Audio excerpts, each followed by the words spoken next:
everyone, welcome back to Chelsea Fan TV. My name is Nina and welcome to a brand new episode of Round the Corner. I hope all of you are doing well, feeling a little bit more refreshed from another disappointment at the weekend and ready to go into a Carabao Cup game. So facing Brighton, not an easy game, and I mean, is there even an easy game for Chelsea nowadays? There's no such thing. So going into every game with very little confidence following from the poor results, or rather no results, no goals, and yeah, it's safe to say that we aren't the favourites for this one, and it could mean that our Carabao Cup run comes to an end on Wednesday. So it's actually crazy to think that.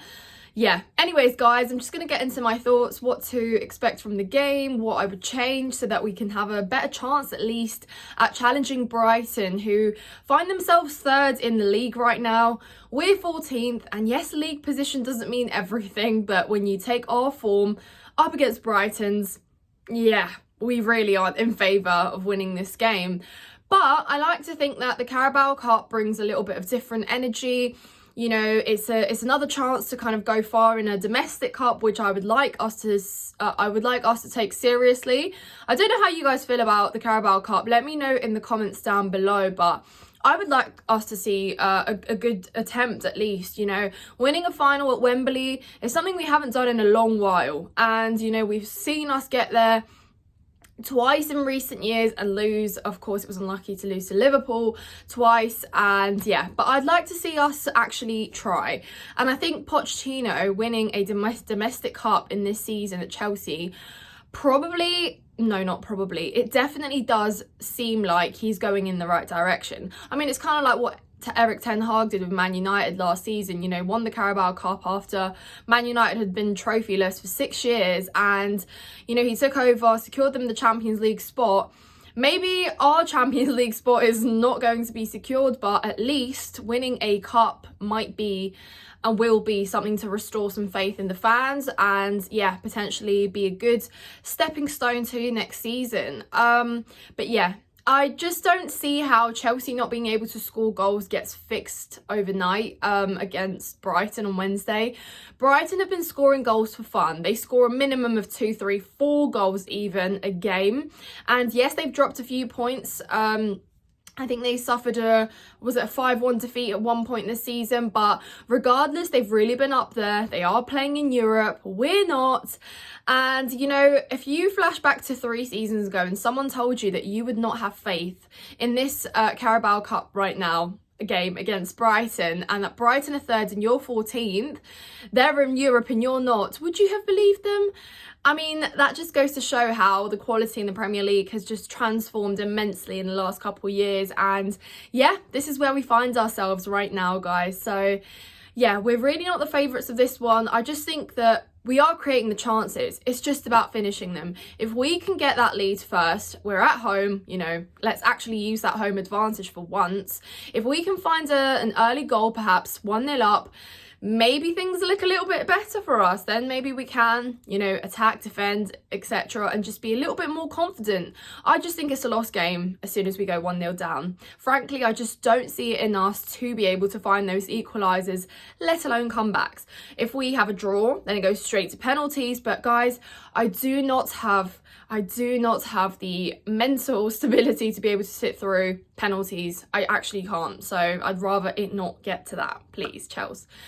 Anyways, yeah, it's safe to say that it will be very disappointing if we get knocked out by Brighton in the cup. It ends our cup run again very early, like last season. And did we even get to this round last season? We got knocked out by Man City, didn't we? Anyways, whatever.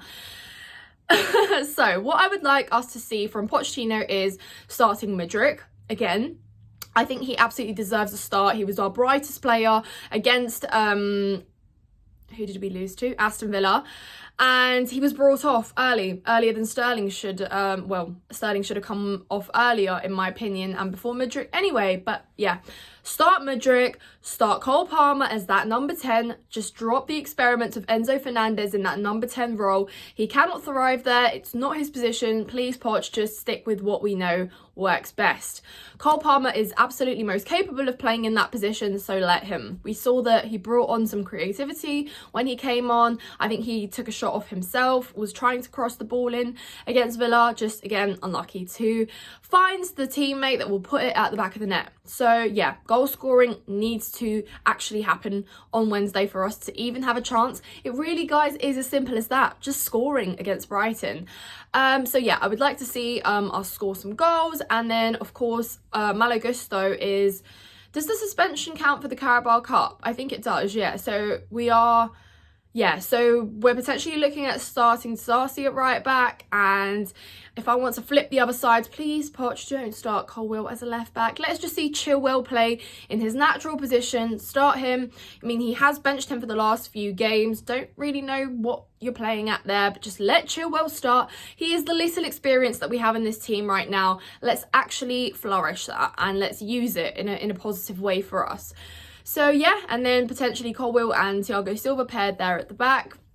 And yeah, Caicedo, of course, with Enzo, and then Cole Palmer just in front. And then, yeah, I mean, Mudryk, of course, and then Jackson up top. But guys, I don't know if Sterling, no, look, Sterling, we need him because of his experience, right? Like, that's the whole point. Sterling being brought in for experience, using that experience that he's had playing for a Premier League winning team, you know, season in, season out. So it's like, Sterling, you need to bring quality. He was poor against Aston Villa, didn't finish those chances, but if you want to prove yourself, Sterling, this is the game, mate. Please just pull it out the bag, put those balls away, and let's get some goals.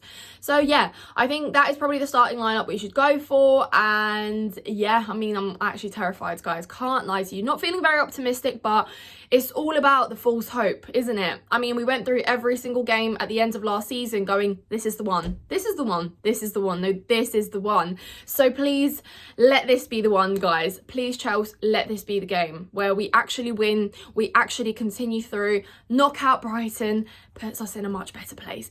Let me know your thoughts, guys, in the comments down below. Subscribe to Chelsea Fan TV, check out my personal channel, Nina's Chelsea Corner, and I will see you in the next one. Up the Chelsea.